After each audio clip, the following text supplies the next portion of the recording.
And welcome everyone. We're very excited to have you to talk about transitions in early start. My name is Naisha Gonzalez.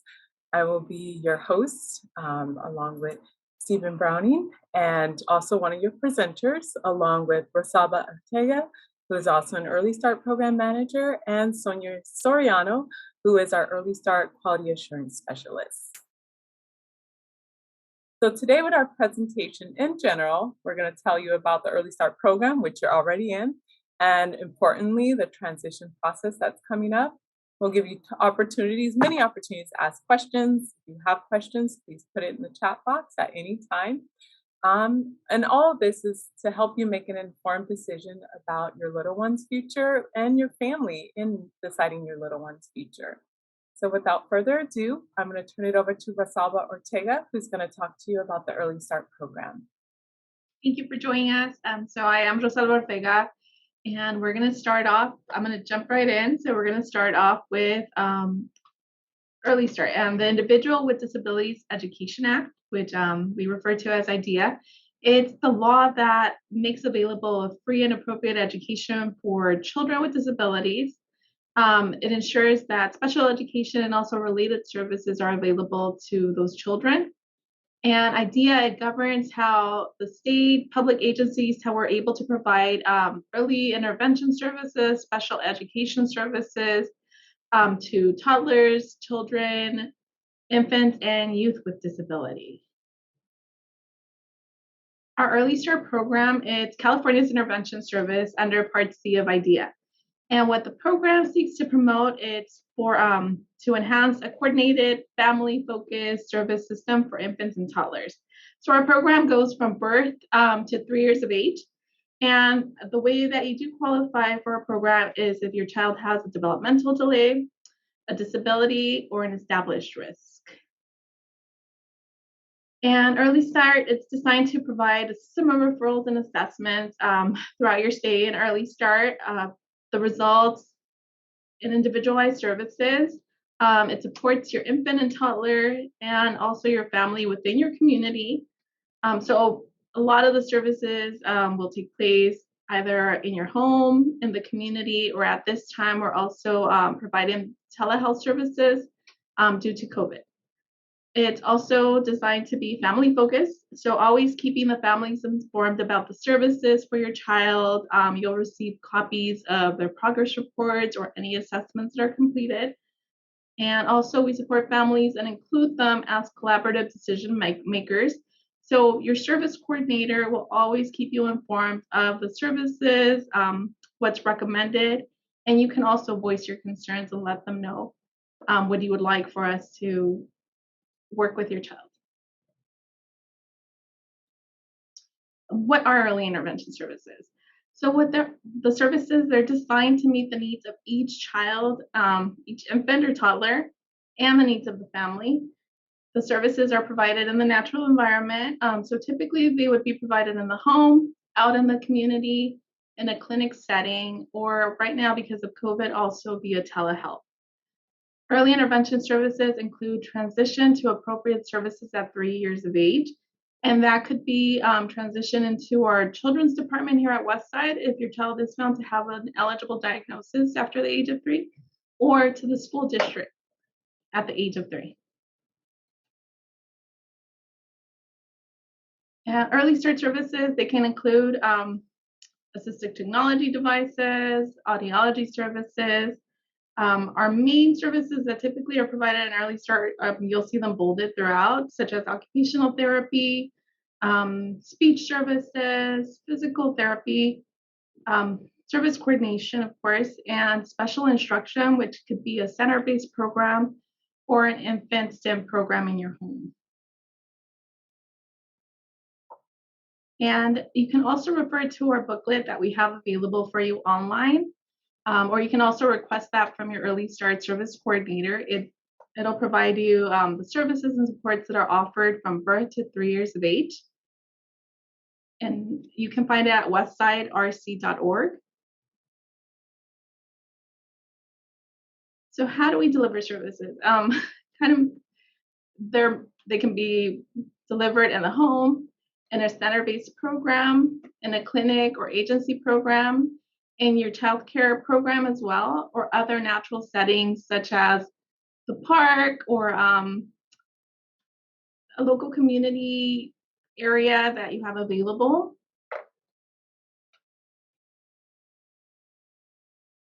And the role of the parent, it's the most important role, of course, because you're the one that's with your child the majority of the time. So it's very important for you to take part in the evaluations and the assessments, to participate in the individual family service plan development.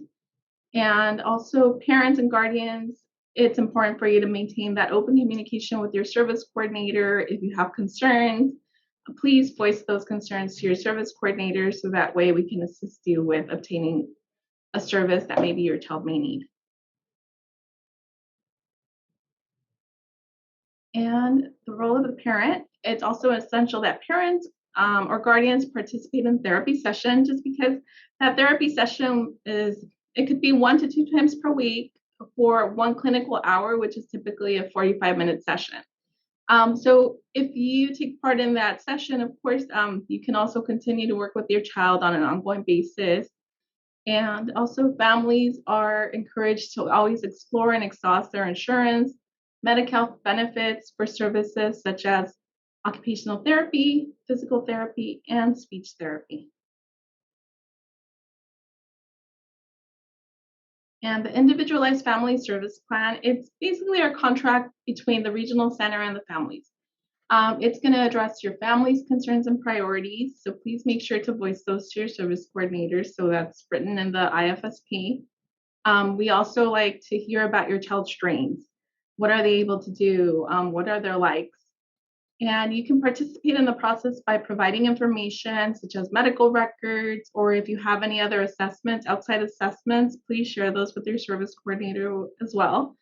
You can also share observations of your child. Sometimes there's families that share videos so they can see what the concern is. And you also get to decide who's going to be a part of the IFSP meeting. So if you want to invite family members or friends, maybe a childcare provider, you're welcome to always invite those individuals to also be a part of the IFSP. And the IFSP, it will be explained to you. If you need translation with your IFSP report, please let your service coordinator know so that they can go ahead and translate it to your language, your primary language. And so, like Rosalba mentioned, the Early Start program goes up until the age of 3. And because our program ends at 3, all of our little ones have to transition out of the program. And so your service coordinator starts to talk to you about the transition at 2 years old, when your child is 2 years old. And when your child is 30 months, 6 months before turning 3, you are in the full swing of the transition process. So transition at the age of 3, what does that look like? So that is, like I stated, moving out of the Early Start program and beginning the new options at 3. So we call that the transition process. And this process starts as early as the child's 2nd birthday, with the service coordinator kind of updating you of what's coming next in the next 6 months. And then the transition services that we have is the service coordinator assisting the family to transition if the family is interested into the school district, or if the family is interested in having their child to see if they qualify for children's services with the regional center, or maybe just exiting out of the Early Start program into other ideas the family has for their baby. And the family transitions out of our program on the 3rd birthday. And the reason for that, the Early Start program by law ends on a child's 3rd birthday, is that by law, the school district is responsible for any services for a child 3 and older, based on if they qualify for them. So what are transition options? You can look to see if your child will qualify for regional center services after the age of 3, and we're going to go over that in a few short slides. You can also look to see if your child qualifies through the school district. after the age 3 for services. And we're going to talk about that in a few short slides. Or there may be other community options that you're thinking of. Maybe you already have a childcare your child is going to be in, or a preschool, a mommy and me, a parks and recreation. They're going to stay home in maybe a pod or just work with family on different activities. Whatever unique options fit and work for your family is what the service coordinator is discussing with you during the transition process. And so just to note, for the first one and the second one, for regional center services and school special education preschool programs under the school district, there's an eligibility requirement to continue in those programs after the age of 3. So this in a nutshell is what our transition process looks like, and I know it looks like a lot. On the right side of the screen, where this flow chart is, where it says local school district, that is the transition with the service coordinator and the family, if the family is interested in pursuing the school district or if they're not.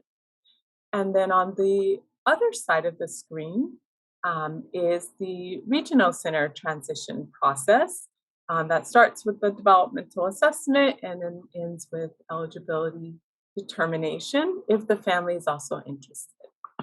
And so these flow charts are available on our website. We can also send them to you. If you just put your email in the chat, we can provide those to you. We also have it in Spanish if you'd like.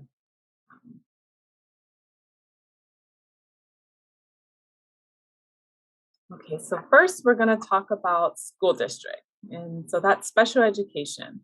And the law that oversees the school district that special education falls under is IDEA Part B. So this law addresses special education and related services for children and young adults from ages 3 to 22. So if a child or young adult qualifies for these services, they qualify based on their specific needs based on the eligibility criteria and the Individualized Education Program, the IEP. So think about the IEP as the legal document in the school district, like the IFSP is the legal document required under regional center. And so if your child does qualify for school district services after the age of 3, those services are provided through your local school district at no cost to the parents. And we always remind our families that while you're in the regional center in the Early Start program, regional center and insurance fall under the same medical category, which is why our families who are accessing insurance cannot also access regional center. They can be a part of the regional center. We do copay assistance, but you can't access both at the same time because it's a duplication of service. However, because the school district falls under a school readiness model, it's a different model. You can access both your private insurance, your Medi-Cal, and the school district all at the same time. So how do we get this even started? So every child, the law says every child at the regional center is potentially eligible for school district services. And so the law requires us to identify them by law by time they turn 32 months before they turn 33 months. And because this is in the law, we don't need parental consent to provide this information to the school district. However, if we don't have parental consent, the only thing we're providing is your child's name, your child's date of birth, and of course, your contact information. And the reason for that is that you may not be interested in services, but you may change your mind later. And so if the school district has your information, they can follow up with you. And when they follow up, you may have you may want to pursue at that time. But by law, so all of our children, we have to submit a referral to the school district when they turn 32 months. And so this is why we're also holding our transition meetings. So by law, we have to have a transition meeting, even if the family is not interested in school district services. And it's because we're transitioning your child out of the Early Start program when they turn 3. We normally hold our transition meetings between 30 and 32 months.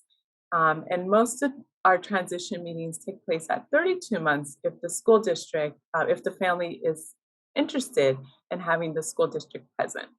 And that's just the school district's preference, sorry.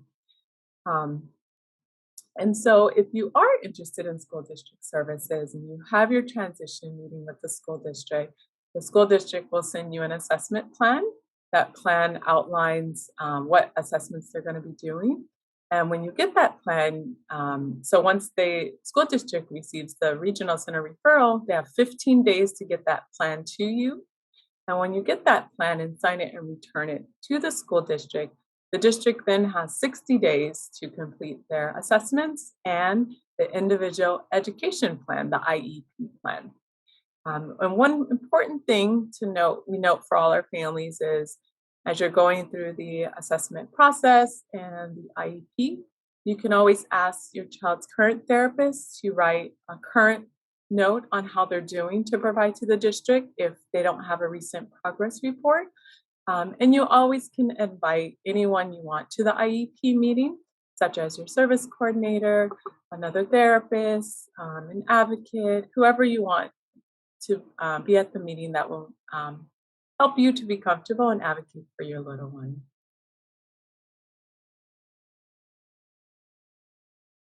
So this is just the right side of the flow chart that I was showing you that talks about the school district. And if you look at the top left of it, it's showing you what happens if the school district is invited to the transition meeting and what happens if the school district is not invited. And if the school district is either at the transition meeting because you wanted them to be there, or maybe you didn't really need them to be there, but you're interested in services, they'll send you that assessment plan that we talked about. And you always want to sign it and send it back right away. And that will take place at 32 months. However, if you're not interested in the school district services, you had your transition meeting with your service coordinator and said, I'm not interested. They will send that referral to the school district, but they also will note that you did not consent. And so only your child's name, date of birth, and your family information will be provided to the district. So how is a child eligible for school district services on IDEA Part B? So we have the 13 qualifying listed here on the left. I'm not going to go through them because they are school district qualifying factors, but you can discuss them with your school district if you had specific questions about one or the other. But these are the ways that little ones can qualify for school district services. So if your child is found eligible for school district services, you will have your assessments will have taken place. You will have your individualized education program, IEP, the goals and services and placement, all in that document, and it's developed with your input. And as soon as you sign it, your child will be able to get started with the services. If you needed assistance with the IEP process, we do have both educational support advocates at Westside for our families that are regional center eligible after 3, or for our families that are not regional center eligible after 3, we also have our Family Resource Center. Both are having webinars coming up. In about 2 slides, I'll have that information. I'll leave it up for a second if anyone wants to take a screenshot of it. And then what if your child is not eligible for special education services? You may agree and say, at this time, my baby's doing well, we have plans already, or you may disagree. And if you disagree, you can ask for a second opinion, or you may reach out to either the Regional Center Educational Advocate or the Family Resource Center, depending on your child's eligibility for Regional Center services after 3. This is just information about our educational advocates. They're the ones that are holding the upcoming webinar. This is our Family Resource Center. They are also holding an upcoming webinar. So I'm going to scoot down one more to get you to that upcoming webinars. So on April 5th at 1 p.m., we'll have our Special Education 101 webinar. Please join us if you have questions about the IEP, if your IEP is coming up, if you're just going through transition process and you're interested in learning more. Please note it down, take a screenshot or take a picture. And then our own Stephen Browning, who's here with us today on April 24th at 5 p.m. will be doing one-page profile descriptions. And for our early start families, all that have been coming in have done the one-page profile with your intake counselor. And we really appreciate those because they really give us an amazing snapshot of your little one. And then finally, on April 25th at 5 p.m., our Family Resource Center is going to have a webinar, and they're going to talk about their Family Resource Center services that they provide, along with many other topics. All right, so now we're going to move on to the second transition that's happening for our little ones before they turn 3 is Regional Center. And so for Regional Center after the age of 3, there's a different law that oversees from 3 into lifetime. And so it's called the Lanterman Act. And the Lanterman Act, it was developed back in 1969, and it says that people with developmental disabilities and their families have a right to get the services and supports they need to live with people without disabilities. Very important act, and it's the act where that outlines how a child qualifies for regional center services after the age of 3. And so for all of our children in the Early Start program, unless the parent doesn't want them to have it, they'll have an exiting developmental evaluation after 30 months. So 30 months and older, all our children have an exiting developmental evaluation. And that evaluation, unless the family does not want it to be reviewed, will be reviewed by our team for regional center qualifying after the age of 3. And so to qualify after the age of 3, we're looking under the Lanterman Act for a qualifying diagnosis. And there's 5. There's intellectual disability, autism, cerebral palsy, epilepsy, or a condition similar to an intellectual disability. So those are the 5 that qualify a child under the Lanterman Act. We also have, as of July 2021, which is called provisional eligibility. And so this is for children between ages 3 and it expires at the age of 5, who may not fall under the 5 traditional categories I mentioned under the Lanterman Act, but still have significant functional limitations in at least 2 areas of major life activity. And it's not solely physical in nature. And so those little ones can fall under provisional eligibility.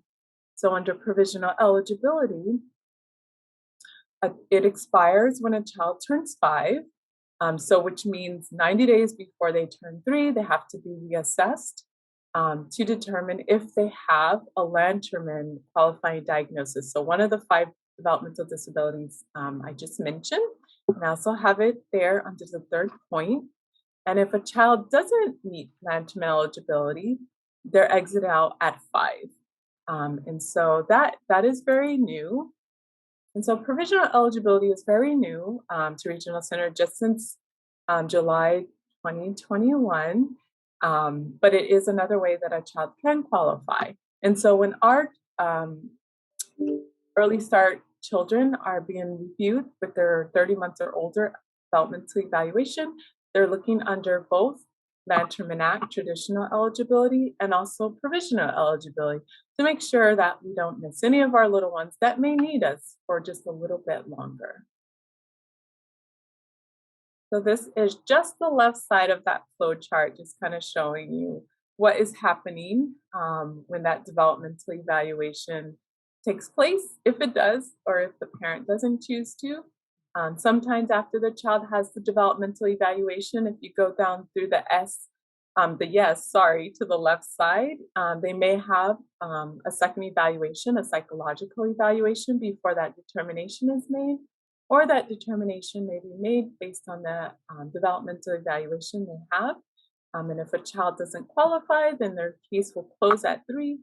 But if a child does qualify under either traditional Lanterman or provisional eligibility, they will be transferred to a children's unit and assigned a children's service coordinator at 3. So, what if your child does not meet Lanterman eligibility or provisional eligibility? You may agree or you may disagree. If you disagree, you always have a right to appeal. And so your service coordinator will send you, along with a letter, an appeal packet. And we also have an animated video on our YouTube website in English and Spanish that talks about our appeal process if you're interested in checking that out just to see more about it. We also in Early Start have um, a list of like videos that our families can look through if they sign up. I'll put that flyer up at the very end.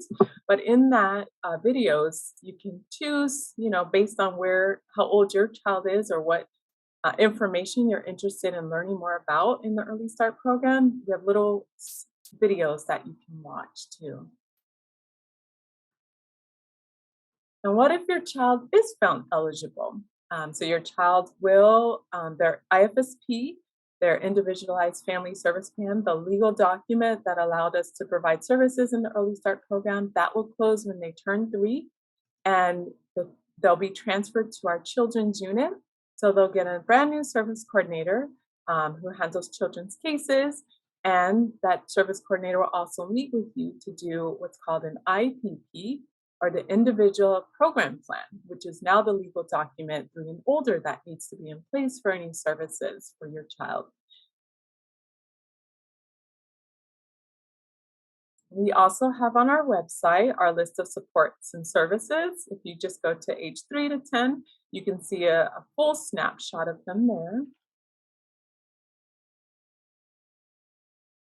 So at this time, I'm going to introduce Sonia Soriano, who is going to talk to us about restored services.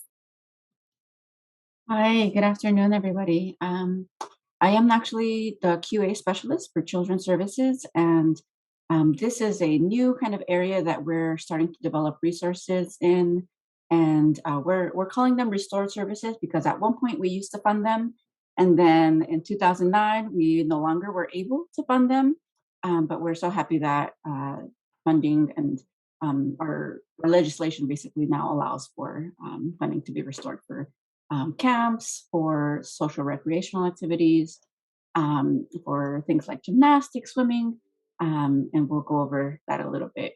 So again, effective July 1st, 2021, the regional centers had the ability or have now the ability and authority to fund for these services. Again, those are camp, social and recreational opportunities, educational services such as tutoring from ages 3 to 17, and then non-medical therapies for things like specialized recreation, art, dance, music, again, swimming, things like that. We are still developing partnerships with either some of the previous vendors that we used to have. However, many of those have either closed or so much time has passed that we need to update their files and maybe they are no longer in existence. And so honestly, we're trying to figure out how to best do outreach to develop new resources for these restored services. Currently, we do have a short list of available resources that have a contract with us, and that includes swimming, gymnastics, tutoring, summer and winter camps, surf, and then also fitness activities. Next slide. And ultimately, there are kind of 2 approaches in terms of getting funding. Again, this is a new area, and so many of our service coordinators are trying, and we're all trying to figure out how to best navigate, what volume or who to do outreach to, what we can kind of process. But ultimately, the first point of contact will be your service coordinator. You'll want to talk to them about who we currently have vendored. And then if a service is identified on that list, you want to allow for a couple of weeks for an authorization to be processed to start services. You'll want to register with that agency. Many of these new resources don't have a prior kind of working knowledge of working with the regional center, and so this might be new to them as well. We are trying to develop resources in the community that are inclusive, that are close to home for many of you guys, and so um, everybody's kind of starting afresh. And you'll want to provide them with your service coordinator's contact information. Okay, and then what happens if you are interested in a resource that is not yet vendored with the regional center? Basically, in order for us to be able to fund for services, we need to have an established contract or like a vendorization with them. And so this is where we are going to ask for your help in kind of identifying what resources are available in your community and folks that are interested in developing that partnership with us. And so you want to visit and explore different resources in your area. Make sure that this is something that you want to access. That they might be able to support your little one in having fun activities, having services either on site or in the community. And then request their contact information, their name, their address, their fee schedule if they have one, and provide that information to your service coordinator. Many of the resources that we do develop have to be within our catchment area, the area that we provide services to. And sometimes we get some referrals that are outside of our catchment area. And at that point, we would refer them to their home regional center. Um, Follow up with your service coordinator because some folks may not want to become our vendor, or maybe they're not able to become a vendor, and so it can be a little bit tricky to find out if somebody is going to move forward in the process. But definitely reach out to your service coordinator so that they can see where they're at, and for you to be able to see what kind of next steps you want to take. Thank you so much, Sonia. It's very excited to have those restored. So definitely, if you know of any services that your child is interested in after and they're Lanterman eligible, send them Sonia's way.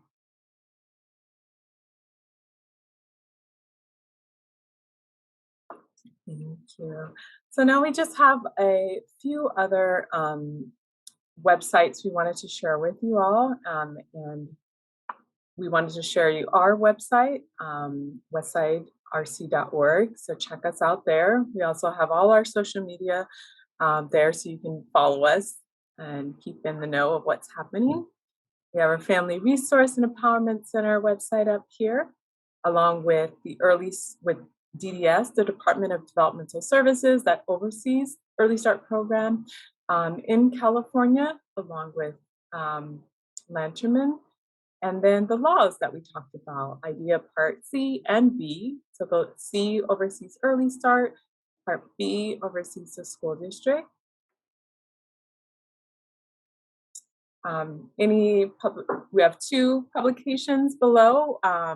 The one I wanted to highlight is the bottom one. It's WestEd. You can sign up. They have courses. A lot of our service coordinators take the courses to keep up with their education, continuing education. So it's really informative and really helpful if you are interested in checking those out.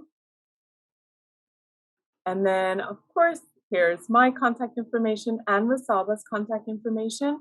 If you had a specific question, you wanted to call us about your family-specific situation, you can call us or email us.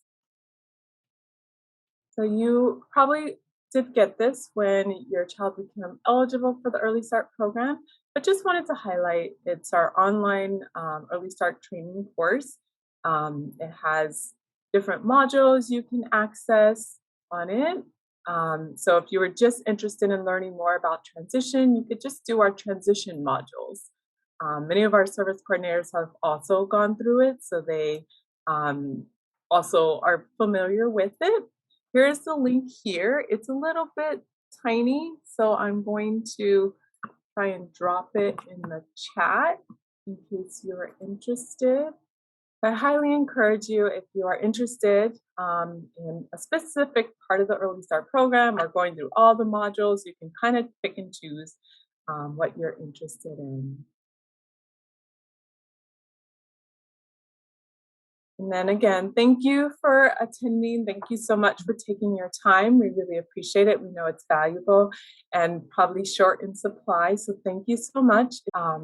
Please visit our Early Start modules, check them out, and also visit our upcoming webinars. They'll be very interesting, very good information for you guys. So thank you so much again.